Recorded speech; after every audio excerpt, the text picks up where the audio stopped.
लोकसभा चुनाव 2024 जिस तरह से बिगुल बजा और राजनीतिक पार्टियां हलचल में आई, लगातार प्रचार प्रसार का काम बहुत तेज़ी से बढ़ रहा है, क्योंकि पहले चरण का चुनाव हो चुका है। 8 जिलों में चुनाव सकुशल संपन्न हुआ। आज हमारे साथ भारतीय जनता पार्टी के कार्यालय प्रभारी बबलू मिश्रा जी मौजूद हैं। बबलू जी, बहुत बहुत स्वागत और साक्षी में। जिस तरह से लोकसभा का चुनाव है और क्योंकि अयोध्या को बहुत ही महत्वपूर्ण सीट हमेशा से मानी गई है, तो क्या लगता है इस बार चुनाव का माहौल किस तरह का होगा? देखिए, हम आपको बताना चाहते हैं कि अयोध्या का संदेश पूरे देश दुनिया में जाएगा और अयोध्या में एक प्रत्याशी जो लड़ रहे हैं लल्लू सिंह, अब की एक ऐतिहासिक जीत होगी जो अयोध्या से देखी और जानी जाएगी, क्योंकि यहाँ पर रामलला का मंदिर बना, प्राण प्रतिष्ठा हुई।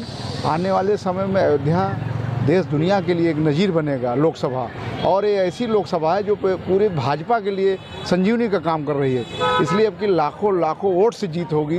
लोकसभा प्रत्याशी जीतेंगे लल्लू सिंह, क्योंकि विगत 15 सालों से सांसद हैं वो। 2 बार टर्म होगा, तीसरी बार इस बार उनका और भी अधिक मतों से जीतने का प्रयास रहेगा, जो कि हम लोग चाहते हैं कि पूरा देश दुनिया में एक नाम जाए अयोध्या लोकसभा का। यही हमारा निवेदन है। देखिए, 9 बार विधायक रहे अवधेश जी और 6 बार कैबिनेट मंत्री रहे, और वरिष्ठ नेताओं में एक तरफ लल्लू सिंह जी हैं, दूसरी तरफ अवधेश जी। दोनों वरिष्ठ नेता और राजनीतिक मामले में बहुत ही जानकार माने जाते हैं। तो क्या लगता है इस बार की जो लड़ाई है दोनों की आमने सामने की, वो किस तरह की लड़ाई होगी? क्योंकि 80 वोट भी, क्योंकि 80 सीट से हैं वो, तो क्या लगता है कि इंडिया गठबंधन जो एक तरफ कांग्रेस भी उनके साथ है, आम आदमी पार्टी भी है, तो कितना भारी पड़ सकते हैं कैंडिडेट के ऊपर? कोई मतलब नहीं है, सब एक तरफा है। ये सुरक्षित सीट तो है नहीं, ये सामान्य सीट है, और जो दलित वर्ग का मामला यहाँ बता रहे हैं सब भाजपा को देगा। ऐसी योजनाएं चल रही हैं जो भारत सरकार और यूपी सरकार की योजनाएं हैं, उसमें कोई मतलब नहीं, एक तरफा रहेगा। अवधेश प्रसाद विधानसभा नहीं है, लोकसभा है। विधानसभा के लिए ठीक था, लेकिन लोकसभा में कोई मतलब नहीं रखता है। सारे प्रत्याशी उनकी सबकी जमानत जब्त हो जाए, कोई मतलब नहीं है, ये जान लीजिए।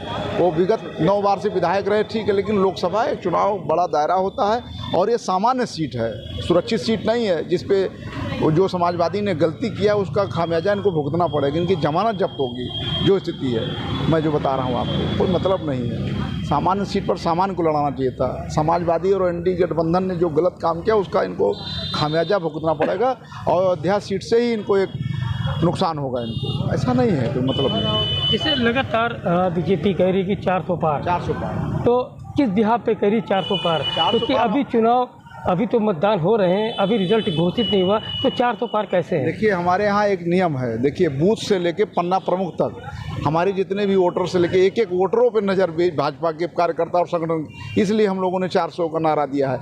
कोई मोहल्ला, कोई बूथ नहीं बचेगा जिस पे वोटर हैं जो बीजेपी के, और जो भी सारे वोटरों पर सब वो हो रहा है, लिखा पढ़ी हो रही। सारे मतदाताओं के पास हमारे कार्यकर्ता और संगठन के लोग जा रहे हैं। अभी कल ही हमारी बैठक थी बूथ की, हमारे बूथ सम्मेलन होंगे।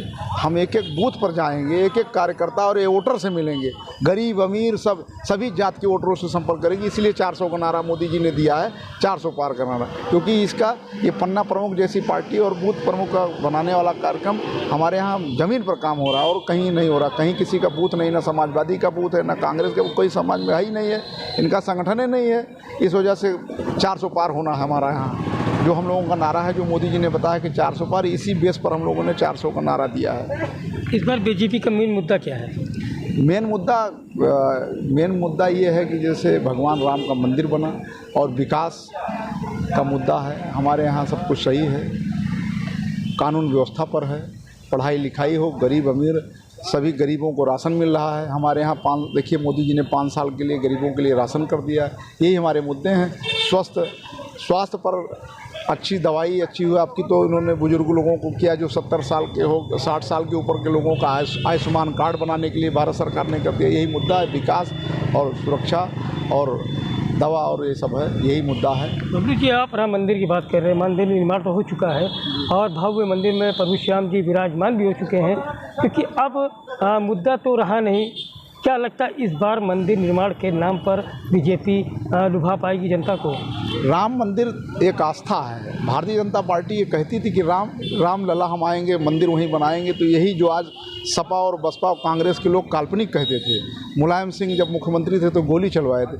हमारे लिए तो आस्था है, भगवान हमारे लिए सब कुछ है। राम मंदिर हमारी एक आस्था, मैनिफेस्टो में था कि मंदिर हम बनाएंगे। हमने धारा 370 ख़त्म किया तो मंदिर बनाए, देश दुनिया के लिए डेवलपमेंट किया। जो अयोध्या में कभी भी कोई मुख्यमंत्री प्रधानमंत्री कभी आज तक आए नहीं। हमारे यहाँ मुख्यमंत्री चीफ मिनिस्टर योगी मुख्यमंत्री जी 80 बार आए और रुके, आज तक कोई चीफ मिनिस्टर रुके नहीं।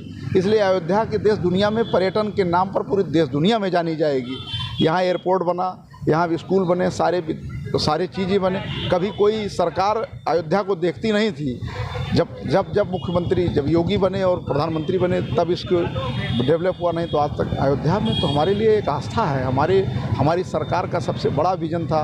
पूरे देश दुनिया के लोग दर्शन करने आए, एयरपोर्ट से लेके पूरे देश दुनिया से लोग आए। अगर एयरपोर्ट ना होता, सड़कें चौड़ी ना होती तो कैसे लोग करते। तो हम तो राम के हैं, राम हमारे हैं, राम के लिए हम चुनाव लड़ेंगे। राम हमारी आस्था है, हमारा कोई मुद्दा नहीं है। सरकार महंगाई और रोजगार पर रुख क्यों नहीं लेती? महंगाई चरम सीमा पर है, उस पर रुख क्यों नहीं, उस पर बात क्यों नहीं करती है? महंगाई कहाँ, महंगाई सब सामान्य है, कोई दिक्कत नहीं है। महंगाई कोई मतलब नहीं है। देखिए पेट्रोल डीजल गैस सब कम किया सरकार ने, हाँ महंगाई है। सब ऐसे कहने की ये विपक्षी लोगों पर मत जाइए। नहीं, 40 रुपये से 98 हो गया, 2 रुपये अगर घटा दिए तो कितना असर पड़ेगा? असर नहीं सब पड़ेगा, सब महंगाई के कोई मतलब नहीं है, सब ठीक है, सब मुद्दा ठीक है, कोई दिक्कत नहीं है। ऐसा नहीं है, समय के हिसाब से सब बदलता है। देखिए गरीबों को, पहले आप महंगाई की बात कर रहे हैं, यही कांग्रेस रहती थी तो लोगों को सिलेंडर नहीं मिलता था। हमको खुद ही पता है कि हम लोग 3-3 बजे रात में सिलेंडर लेने जाते थे। भाजपा ने आया, सिलेंडर घर घर लोगों के यहाँ जा रहा है। ऐसा नहीं है, कहीं कोई मतलब नहीं, सब रेट ऐसे रहते हैं, कोई दिक्कत नहीं। ये तो विपक्ष के लोगों का है कि महंगाई बढ़ी हुई है। कौन ऐसा आदमी है जिसको सभी लोगों को मिल रहा है? ऐसा नहीं है। कोरोना काल में पूरे देश को संभाला भारतीय जनता पार्टी की, भारत सरकार ने। नए लोगों के यहाँ क्या होता है, ये लोग कहीं दिखाई नहीं पड़े। हम लोग तो भारतीय जनता पार्टी के छोटे से कार्यकर्ता है। जब कोरोना काल चल रहा था तो खाना पीना लंगर चलाया भारतीय जनता पार्टी के लोगों ने पूरे देश। जब बड़े बड़े नेता अपने घरों में थे तो भारतीय जनता पार्टी ने एक विजन चलाया कि लोगों की मदद किया।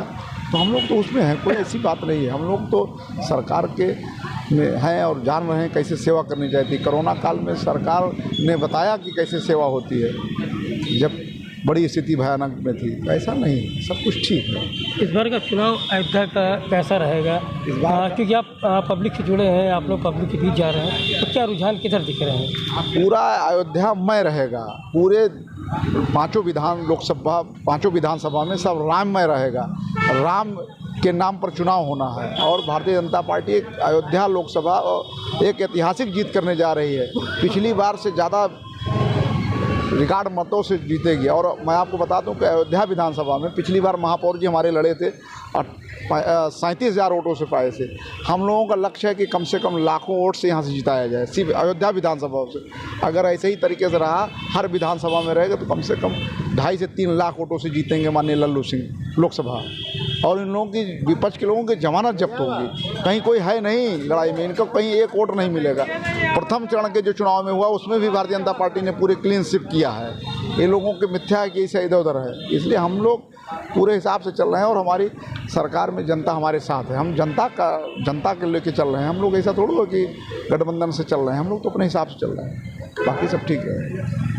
देखिए बबलू मिश्रा जी का कहना है कि अब की जो कैंडिडेट है लल्लू सिंह जी, तीसरी बार उनको भारतीय जनता पार्टी से टिकट दिया, जो कि वरिष्ठ हैं और उनको ज़मीनी नेता भी कहा जाता है। तो अब देखना यह है कि जनता का रुख किस ओर होता है और आने वाला समय ही बताएगा कि सरकार किसकी बने, क्योंकि एक तरफ एनडीए है, वहीं दूसरी तरफ इंडिया गठबंधन है, यानी कि सारी पार्टियां एक तरफ हैं और एनडीए एक तरफ है।